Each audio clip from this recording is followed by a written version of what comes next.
Bună ziua și bine v-am regăsit!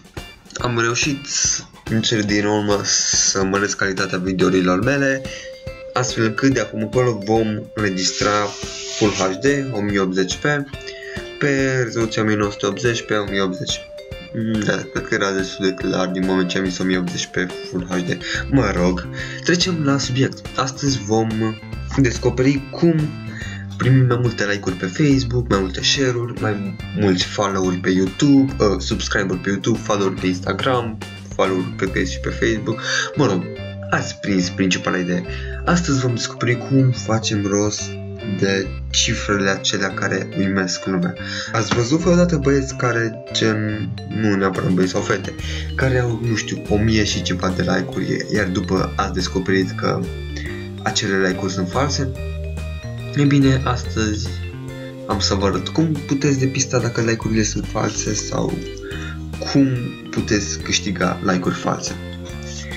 Personal nu folosesc această metodă deoarece este una destul de puerilă, doar până la urmă sunt doar niște cifre, dar poate pe unii interesează, gen dacă vor să promoveze un produs nou lansat și nu vor să cheltuiască banii pentru reclamă pe Facebook, o să vă arăt un video mai încolo despre de ce nu este ok și despre cum fură Facebook cu banii voștri dați pe reclamă. Dacă vreți să investiți bani într-o reclamă, vă recomand să apelați la o agenție care se ocupă cu Google AdWords. Ok, trecem peste introducerea, a fost destul de lungă și haideți să descoperim cum primim noi like-uri pe Facebook. Ideea de bază este, dacă tu dai like la o poză și tu vei primi la rândul tău like la o poză. Este o rețea care depinde de utilizatorii care folosesc acea rețea. Intrăm pe addmefast.com, ne facem un cont dacă nu avem un cont. Eu mi-am făcut un cont în urmă cu câteva minute, voi intra pe el. Am acumulat până acum 8 puncte. Să vă explic ce sunt aceste puncte. Noi la rândul nostru putem câștiga puncte dând like, share, follow, posturi, să dăm like la posturi sau să distribuim chestii pe Facebook. Primim la rândul nostru un anumit număr de puncte. La fel mai putem folosi rețelele SoundCloud, putem accesa site-uri, putem primi like-uri pe Ask.fm. Așa au apărut și acele vedete pe Ask.fm pe care, nu știu, toată lumea le venera sau mai știu eu ce. Acum o să vizitez un site timp de 20 de secunde cât timp vorbesc, sper să nu le fac reclamă. Am primit 8 puncte, acum vizitez alt site, mai primesc încă 7 puncte și tot așa. Ok. Acum, haideți să așteptăm încă 10 secunde să primim cele 7 puncte și o să ne logăm pe contul de Facebook al proiectului și am să vă arăt cum putem strânge like-uri. Leave page. Avem 23 de puncte. Ne logăm pe Facebook. Vom strânge like-uri, câteva like-uri la pagina pagina administrată de mine. Vă asigur că toate cele 1800 de like-uri chiar sunt pe merit. Punem pagina Just for Laughs. Opa, cred că trebuie urmat de acel număr, nu?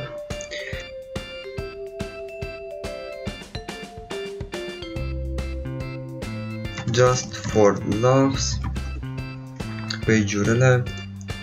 Dăm 10. Save changes.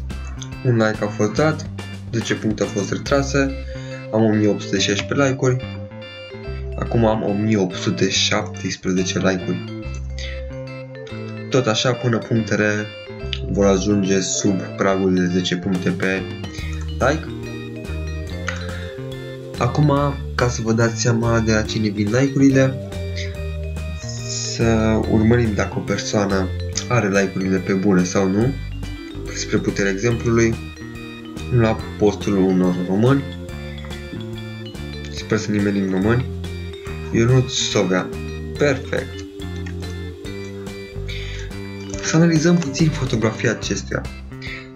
Câte like-uri are? Are un număr impresionant de like-uri. Ne uităm câți prieteni are. Are în total 1400 de prieteni. Și în total aproape 500 de like-uri. Cum ne dăm seama dacă like-urile sunt pe bune sau nu? În primul rând, Matia Calzolai.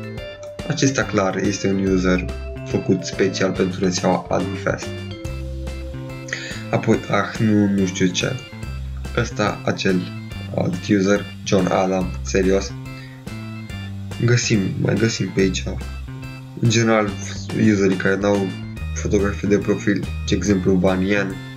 Mă rog, iar un alt truc pentru a detecta dacă acea persoană are like-urile pe bune sau nu, este să ne uităm dacă avem prieteni în comun cu el sau nu, cu persoana respectivă sau nu. De exemplu, dacă am fi fost prieten cu Ionut Sovea, atunci când dăm click pe câte persoane i-au dat like, am fi apărut one mutual friend. Dacă n-ar fi apărut un prieten în comun, cum ar fi de la 2, dacă n-ar fi apărut acea frază, ne dăm clar seama că acea persoană a accesat fotografia fără ca să fie prieten cu persoana respectivă, ceea ce e mai mult decât evident că nu poți vedea o fotografie așa iurea. Navighezi pe Facebook și vezi fotografia unei persoane care nici măcar nu este prieten cu tine pe Facebook. Un alt exemplu fals, John Mateu, lucrează pentru ing.com, mă rog, sau cel mai evident cred că este aceasta, sau aceasta clar este cea mai evidentă. Persoane care au nume puse aiurea, care nu au nicio legătură cu Facebook-ul, persoane care efectiv conturi care sunt fantomă. Ceea ce m-a amuzat și mai tare a fost că cred că vara aceasta, acum un an, Facebook a șters câteva, nu știu, cred că aproape câteva sute de milioane de conturi false, iar like-urile paginilor, like-urile de fotografie, like-urile vedetelor, like-urile postărilor, toate au scăzut brusc. Efectiv la jumătate pot spune că au scăzut. Ceea ce ne arată mai mult decât evident că ei foloseau o rețea similară AdmiFest. Am primit 3 like-uri, ne-au fost retrase 30 puncte. Asta a fost tot, eu sunt Mihai, ne auzim data viitoare.